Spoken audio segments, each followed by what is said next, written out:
सर्वांना नमस्कार.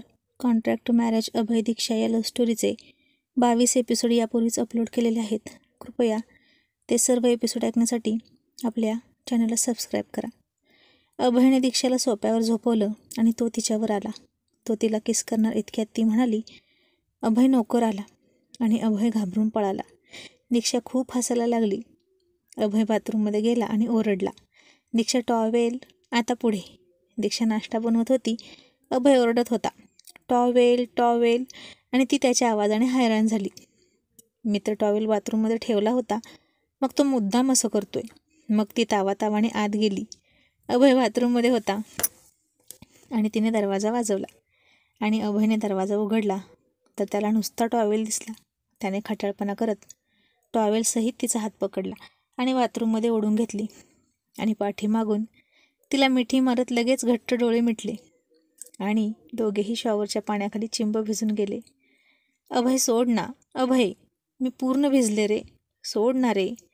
आता नाही तुला सोडणार. मगाशी तू काय केलंस? ती म्हणाली, मी काय केलं? अभय म्हणाला, तुला माहीत नाही? इतक्यात विसरली? तू मगाशी मला किस का नाही घेऊ दिला? दीक्षा म्हणाली, तू कधी मला किस करत होता? सोड अभय, ती म्हणत होती. अभय तिच्या मानेवर किस करत होता आणि तिनं जोरात त्याच्या पोटात एक गुद्दा मारला.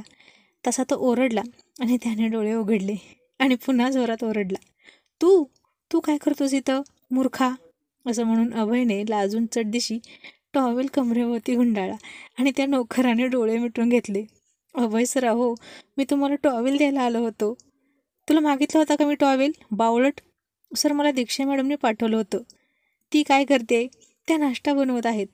मग तुला याची काय गरज होती? नको म्हणायचं ना. सर, मी कसा नको म्हणू, मी नोकर आहे. ओ गॉड, गाढवा, तू चल आधी बाहेर, हो बाहेर, आऊट. बिचारा नोकर चिंब होऊन बाहेर आला आणि त्याचं तोंड खूप बारीक झालं होतं. त्याला पाहून दीक्षा खूप हसायला लागली आणि थोड्या वेळाने अभय तयार होऊन खाली आला. डायनिंग टेबलवर रागात बसला. तिने तिरक्या नजरेने त्याच्याकडे पाहिलं आणि म्हणाली, टिप टिप बरसा पाणी. तसं अभयने खूप रागात गाल पगवून तिच्याकडे पाहिलं आणि तिनं स्वतःच्याच तोंडावर बोट ठेवलं. तिनं अभयची सकाळपासून 2 वेळा फजिती केली होती. नाश्ता वाढला तिनं, तो तसाच हाताची घडी घालून बसला होता. खाईच ना. मग तिनं चमचाभर पोहे घेतले, त्याच्यासमोर पकडले. त्यानं तोंड फिरवलं. अभय सॉरी. तो तरीही गप्पच. मग तिनं तिचे कान पकडून माफी मागितली. त्यानं तिच्याकडे पाहिलं सुद्धा नाही. मग तिने त्याचे कान पकडून क्यूट फेस करून म्हणाली, अभय सॉरी. तो तरीही गप्प. आता तो खरंच चिडला होता.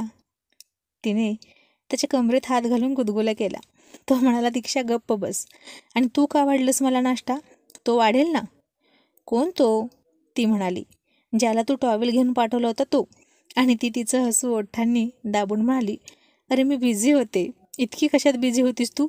आणि नवऱ्याला टॉवेल देणं हे त्याचं काम आहे का तुझं? ती म्हणाली, माझं.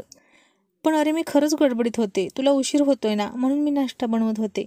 मगाशी सुद्धा तुझ्यामुळे वेळ वाया गेला ना माझा. तो म्हणाला, असं किती वेळ लागतो गं टॉवेल द्यायला? आणि ती म्हणाली, त्या नोकरापेक्षा नक्कीच जास्त लागला असता, हो ना? आणि ती हसायला लागली. मग तोही हसला आणि आधी तिला एक घास चारला त्यानं आणि मग तो नाश्ता करून निघणार इतक्यात आईचा फोन आला. धुतलेले केस, लाल रंगाची साडी, गळ्यात मंगळसूत्र, भांगात सिंदूर, हातात हिरव्या बांगड्या आणि 2 भोव्यांमध्ये छानशी छोटी लाल टिकली आणि ओठांना हलकीशी गुलाबी लिपस्टिक. अप्रतिम दिसत होती दीक्षा.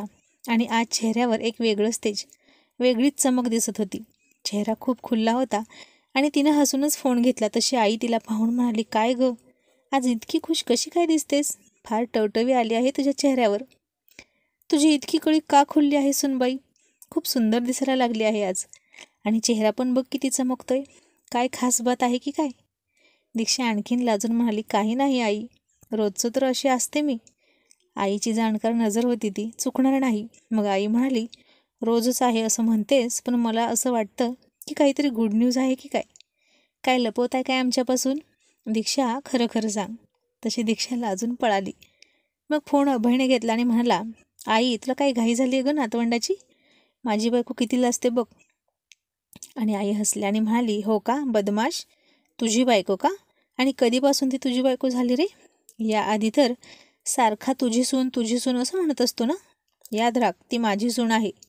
अभय म्हणाला, बरं बाई, तुझी सून ठीक आहे आता तरी. मग आई म्हणाली, आणि मी तिला हक्काने नातवंड मागणार, तो माझा हक्क आहे. दीक्षा बाजूला उभं राहून सगळं ऐकत होती. आई म्हणाली, अभय, ते माझं आणि माझ्या सुनेचं सिक्रेट आहे, कळलं, तू मध्ये बोलू नकोस. आणि अभय सावटपणा करत म्हणाला, हो का, बरं, नाही मी मध्ये पडणार. मग माझ्याशिवाय कसं तुला नातवंड देईल तुझी सून, बघतोच मी. तसं दीक्षाने त्याला डोळे वाटारून फटका दिला आणि हळूच म्हणाली, काही काय बोलतोस, जरा भान ठेव ना, बदमाश कुठला. अभय हसून म्हणाला, बघ आई, तुझ्या सुनेला सुद्धा आता मीच बदमाश वाटायला लागलोय. तुम्ही दोघीसुद्धा एकसारख्याच आहात. आणि आई म्हणाली, शेवटी सून कोणाची आहे? हो बाई हो, तुझीच आहे. बस आता, मी निघू का, खूप उशीर झालाय, आधीच तुझ्या सुनेमुळे. दीक्षा म्हणाली, नाही आई, हाच जास्त वेळ बाथरूममध्ये होता. आणि आई हसून म्हणाली, अगं दीक्षा, तू मला सांगतेस, अगं तो कसा आहे मी चांगलाच ओळखते बाळा, तुझा काही दोष नाही. आणि आता अभयने मान हलवून गोल गोल डोळे फिरवले आणि बाय म्हणत हळूच तिच्या हाताला किस करत तिला डोळा मारून निघून गेला. मग दीक्षाचा दिवस असाच कामात गेला आणि आज तिने अभयला सकाळी जो त्रास दिला त्याची भरपाई म्हणून त्याच्यासाठी candle light dinner surprise plan केला. अभय आला आणि घरात सगळा अंधार पडला होता. क्षणभर त्याला थोडी भीती वाटली. दीक्षा, अगं ये दीक्षा, असं त्यानं तिला हाक मारायला सुरुवात केली, पण ओ देत नव्हती ती. त्यानं कसंबसं सोफ्यावर बॅग टाकली आणि लाईट लावायला जाणार इतक्यात तिने कॅन्डल लावली आणि त्या मंद प्रकाशात तिचा सुंदर चेहरा उजळून निघाला आणि अभयच्या काळजात धस्स झालं. त्याचे डोळे तिच्यावर स्थिरावले. ती खूप सुंदर दिसत होती. तिने केसांचा आंबाडा घातला होता, छान साडी घातली होती. आजही अभयला तिची भुरळ पडली. मग दीक्षेने डायनिंग टेबलवर कॅन्डल लावल्या आणि त्याला हसून म्हणाले, अभय, अरे बघतोस काय, असं जा ना, फ्रेश होऊन ये पटकन. आणि त्याला आता तिला मिठी मारल्याशिवाय अजिबात राहवत नव्हतं. तो तिला मिठी मारलं जाणार इतक्यात ती म्हणाली, अभय, आधी फ्रेश होऊन ये ना. आणि तो गुपचूप हसत गेला आणि 2च मिनिटात खाली आला. मग दोघांनी एकमेकांच्या डोळ्यात पाहून डिनर केला आणि ती किचन आवरत बसली. पण अभय उतावीळ झाला होता. त्याला पटकन ती बेडरूममध्ये यायला हवी होती, पण दीक्षा इकडून तिकडं फिरत होती. शेवटी तो थकला तिची वाट पाहून आणि खाली गेला. दीक्षा, अगो काय हे, चल ना पटकन. अरे झालंच अभय, फक्त 2 मिनिट. नाही, आधी चल, ते ठेव सगळं. पण ती ऐकत नव्हती. अभयने सकाळपासून तिचा वेट केला होता. दीक्षा, तू येणार की नाही? हो येते रे. दीक्षा, मी 3 म्हणेपर्यंत तुझं नाही आलीस तर बघच आता. आणि मी 3 पर्यंत काउंट करेन, पण ती आपली कामातच. मग अभय म्हणाला, 1, 2, 3 आणि त्याने सरळ तिला अलगद मिठीत उचलून घेतलं आणि बेडरूममध्ये गेला. आणि दीक्षा त्याच्याकडे एकटक पाहत होती प्रेमानं. त्याने तिला बेडवर ठेवलं. दीक्षाने त्याच्या गळ्यात हात टाकले आणि तिच्या मादक अदांनी त्याला घायाळ करायला सुरुवात केली. तिने अभयच्या छातीवर हातानं दाब देऊन त्याला मागे ढकलला आणि बेडवर आडवा पाडला. आणि तिनं पुढे झुकून त्याच्या शर्टची बटणे काढायला सुरुवात केली. तसा अभय गालात हसला. तिने त्याच्या शर्टची बटणे काढून त्याची कॉलर पकडली आणि त्याच्या तोंडाजवळ तोंड नेलं. आणि अभय ओठांकडे एकटक बघत होता तिच्या. त्याला धीर धरवेना आणि त्याने तोंडात तोंड घालणार इतक्यात तिने त्याला दूर ढकलला आणि म्युझिक लावलं.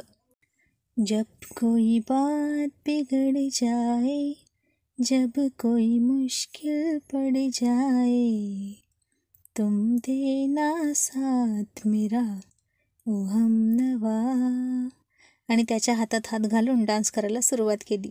तिच्या आजच्या या सरप्राईजने तो खरंच खूप खुश झाला होता. त्यानं पुन्हा तिला किस करायला बघितला, पण ती तरीही नखरे करून त्याला डिवचत होती. आणि अभय आता चिडला. त्याने झटकन तिच्या कमरेत हात घातला आणि जवळ ओढली. तिची छाती त्याच्या छातीला प्रेस झाली आणि ती खूप शहारली. त्याने तिच्या केसांचा आंबाडा सोडून तिच्या तोंडात तोंड घातलं आणि तिच्या शरीरात वीज व्हायला लागली. दीक्षानं सुद्धा डोळे मिटून त्याला साथ दिली. त्यानं तिला खूप फोर्सली आणि पॅशनेटली किस करायला सुरुवात केली. आजही ती त्याचा बेभान झंझावाती चुंबनांच्या वर्षावाचा मारा अनुभवत होती. अभयने सर्व शरीरभर तिला कुस करायला सुरुवात केली. ती उत्कटपणे तिच्या शरीराची हालचाल करत होती आणि तिची ती हालचाल पाहून तो आणखीन चेकाळत होता. आणि आता दीक्षा अधीर झाली. ती स्वतःच बेडवर झोपली आणि दोन्ही हात उंचावून त्याला गोड हसून जवळ बोलावलं. अभय तिच्या जवळ गेला आणि ती म्हणाली, अभय, आता मला धीर धरवत नाही. आणि त्यानं लाईट ऑफ केली. तिच्यावर प्रेमाचा वर्षाव करायला सुरुवात केली. दीक्षा पुन्हा एकदा त्याच्या प्रेमाच्या वर्षावाने तृप्त शांत झाली आणि अभय तिच्या शेजारी दमून झोपला. अशाच आणखीन सुंदर कथा ऐकण्यासाठी डिस्क्रिप्शनमध्ये आपल्या दुसऱ्या चॅनलची लिंक दिली आहे, त्या लिंकला फॉलो करा. धन्यवाद.